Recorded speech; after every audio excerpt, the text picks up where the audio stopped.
Hey everyone! In today's tutorial, we will show you how to erase part of an image in Canva to clean up your design or remove unwanted areas. Whether we are refining a photo or creating a more polished layout, this feature makes editing quick and easy. Now let's get started. On the Canva dashboard, if we want to erase a portion of an image, we just need to click on the picture. Then we will see the eraser option appear.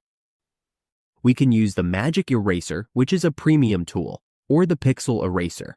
As we can see, it is now erasing. We just need to select this option and continue. Let's look at an example and erase the top part of this image. We will erase this part, then this part, and finally this part. Once we are done, that is how we erase part of an image in Canva in just a few simple steps. It is a great way to refine our designs and get exactly the look we want.